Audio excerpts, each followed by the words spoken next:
Do you think the cumulative effect of the last week or so got you guys in the last 7 or 8 minutes of that game?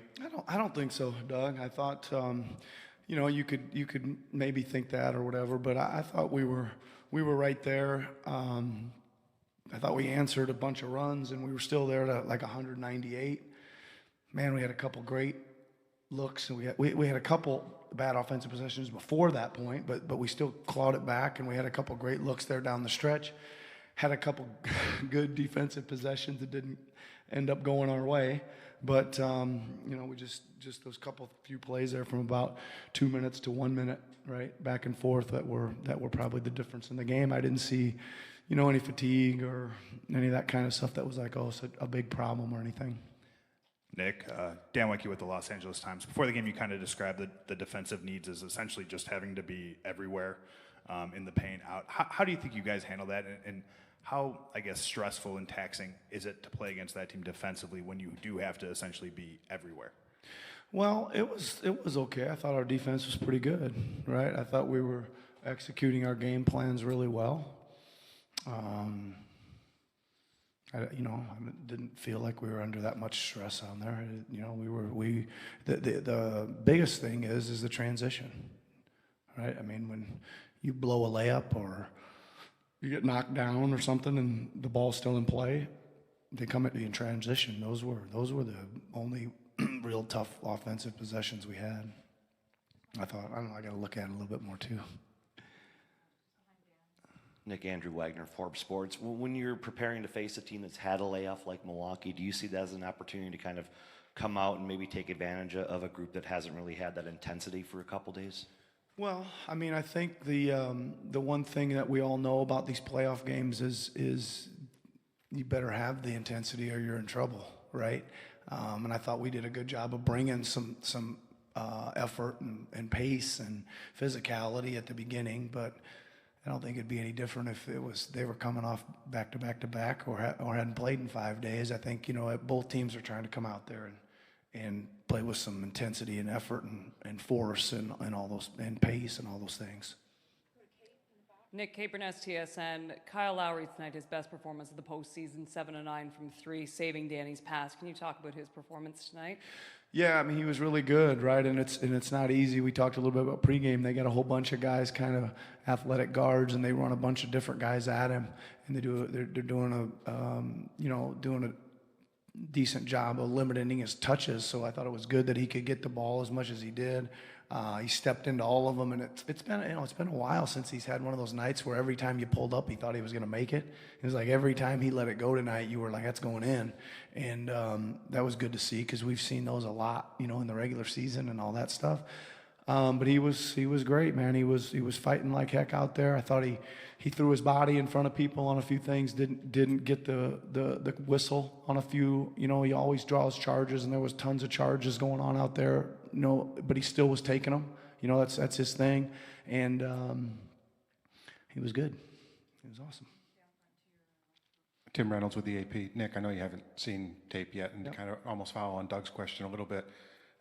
Everybody but Kyle was 0 for 15 in the fourth. Just without studying film, did you like the looks you were getting for the most part? I know things got a little bit hairy there. Yeah, I think when we did get shots, they were pretty good. I think we got hemmed up a couple times, and turned it over, and that's like the recipe for a bucket the other direction, right? So I think for the most part we did. I'm just trying to think.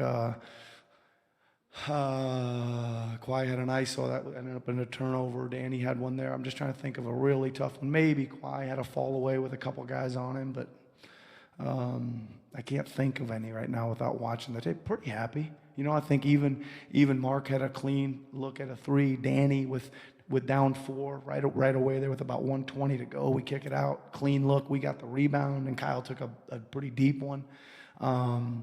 Mark had a couple 8 to 10 footers that were there. So that's the best I can do with my memory right there. Brandon Hurley with the Carroll Times-Herald. Nick, you talk a lot about intensity and focus. With you guys being so close to stealing a game 1 here in Milwaukee, what do you do to get your guys refocused for Friday night and try to get a win there? Yeah, I think Brandon, that you don't really have much choice. right? Like we're learning that each one of these games is critical. I thought we played a tough tonight, a tough brand of basketball for the most part. We gave ourselves a chance to win on the road in a Eastern Conference final, and it didn't turn out. But we put in a lot of work, but you got to file that one away, right? And put in more work next time. That's really where it starts. We gotta get some rest here tonight, focus in on our film, figure out some adjustments, build some confidence, right? And but then again, once it gets ready to go up for game 2, we got to be tough. Nick, Reed Forgrave with CBSSports.com. Psychologically, for your team, especially with a game 1, would you rather have a game where you play clearly well enough to win and then lose in the final couple minutes, or would you rather lose by 13? No, neither one of those. Neither one of those feels good, man. It's a good question though, because it really doesn't matter. You know what I'm saying? If it's a buzzer beater and you lose, or if it's a 30-point blowout and you lose, that game's over. And we saw that in that last series, right? We went up and blow them out in the first game, and it was, look, it was going to be a cruise, but we know better than that. These teams are too good. Both teams are good, and it's good chance. I thought the Philly series was going to be a long one, and I'm good chance this one will be too. Nick, Michael Grange from Sportsnet. How would you compare the way the ball moved and maybe some of the distribution in the first half versus the second half or down the stretch? Well, not terribly bad, Michael. I didn't like the start to the second half, right?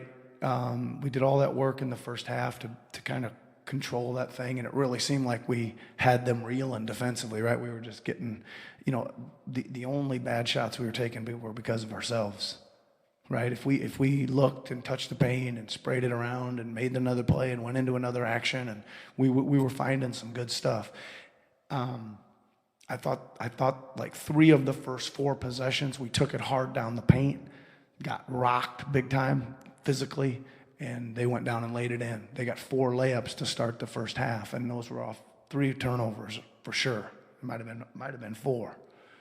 So, if we're going to take it in there and there's going to be some hitting and slapping and stuff, we got to play through it and make sure we don't turn it over. Because again, turnovers against this team are trouble.